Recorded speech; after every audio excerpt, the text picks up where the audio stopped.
Okay, let's go. All right, welcome back, everyone. Today, we're diving into some really practical situational awareness skills, stuff you can actually use the moment you step out the door. Yeah, and we're keeping this simple. We're going to look at what's normal, how to notice when something starts drifting off baseline, and how those small cues can tell you when someone's intent is shifting. Exactly. No heavy tactics, no overthinking, just everyday awareness you can use anywhere. So settle in. This one moves at a steady, engaging pace, and we've got some solid takeaways lined up. All right, let's get into it.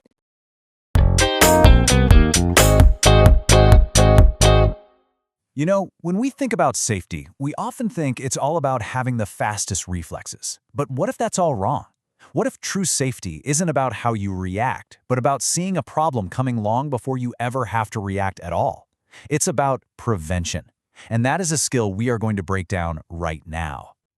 How many times have you heard that phrase after something terrible happens? He just came out of nowhere. It's that universal feeling, right, of being caught totally off guard. It makes us feel like these events are just random, unavoidable bolts of lightning from a clear blue sky. But what if that's not the full picture? What if seeing danger before it arrives isn't some kind of superpower? What if it's a skill that absolutely anyone can learn, practice, and use to keep themselves and their loved ones safe? Let's be honest. Our modern lives are practically designed for distraction. You've got your phone, your daily routines, that little voice in your head that says, "Oh, it'll never happen here." All these things, they create these huge blind spots. They lull us into this state of complacency, and that is precisely where danger loves to hide. We're not necessarily being careless. We're just not paying attention. So when we say situational awareness, it sounds kind of complicated, right? But it's not about being paranoid or jumping at every shadow. It really just boils down to a three-step process. First, you have to perceive what's actually going on around you. Then, you have to comprehend what you're seeing. What does it mean? And finally, you project what's likely to happen next. It's really just about being present and engaged with your surroundings. And that brings us to a really critical concept, something called staying left of bang. This idea is a total game changer. It's about shifting your entire mindset from reacting to a crisis to preventing it in the first place. Now, I want you to really look at this timeline. Think of it as the timeline of any crisis. The bang in the middle, that's the event itself. The punch, the robbery, the crash. Everything to the right of that line is reaction.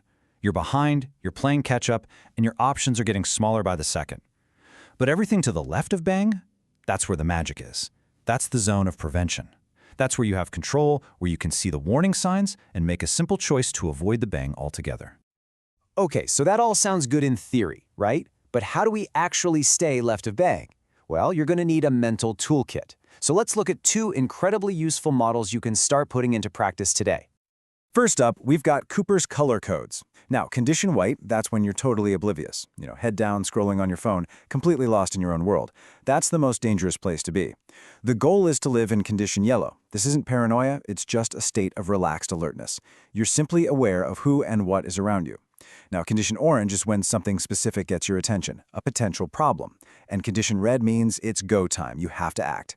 The key here is to just hang out in yellow so you can smoothly shift gears if you need to, instead of being shocked into panic from condition white. Next in the toolkit is the OODA loop. It's a fantastic model for making decisions fast, especially under pressure. You observe what's happening, you orient yourself by figuring out what it all means, you decide what to do about it, and then you act. And the whole thing just repeats. In any kind of confrontation, the person who can cycle through this loop faster than their opponent has a huge advantage. It's what keeps you from freezing up when it counts. So now you have these models for staying alert and making decisions. But they're pretty useless if you don't know what you're even looking for. And this brings us to what might be the most practical skill of all, learning to spot the difference between what's normal and what's just off. A baseline is just what's normal for any given environment. Think about it. The way people act, talk, and move in a quiet library is totally different from how they act at a loud sports bar on a Friday night, right? You have to understand what's normal for that specific place at that specific time to have any chance of spotting something that is not normal. Let's use a coffee shop as an example. The baseline is pretty obvious. People are ordering coffee, chatting, working on laptops. It's a pretty relaxed vibe. So if you see someone who's pacing back and forth by the door, constantly scanning the room instead of looking at their phone, and they haven't ordered anything, those are anomalies. They are breaking the baseline for that environment, and those are the signals that tell you something might be wrong. So, here's the million-dollar question. When does something weird become something you should worry about? Well, one strange behavior, like a person fidgeting, that could be anything.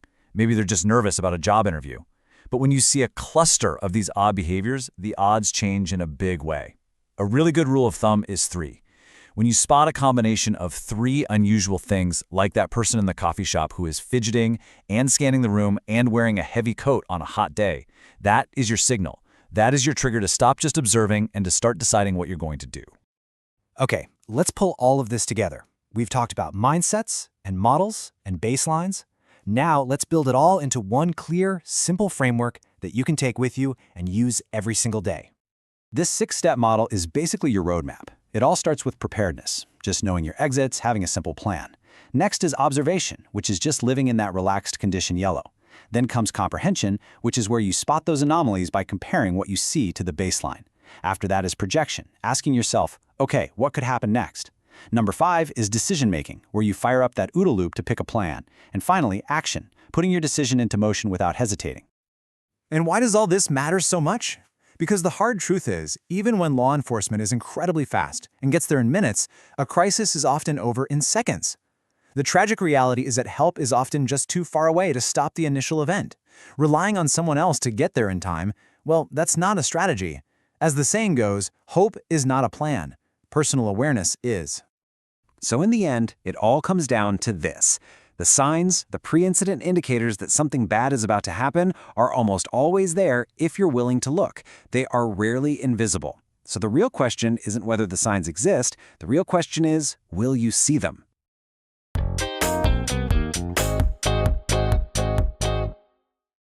If you found this training helpful, just remember, this was only a small taste of what we teach.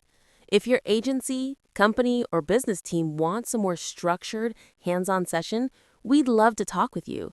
Whether it's keeping your people safer or protecting your organization as a whole by spotting violence before it happens, we can help you build the skills that make a real difference. And that's going to wrap it up for today's mini session. Thanks for hanging out. Yeah, seriously, we're glad you made it. If even one idea from this conversation helps you stay a little more aware and a little safer in your day-to-day, then this time was worth it. And until then, stay situationally aware and look out for the small cues that help you avoid the big ones.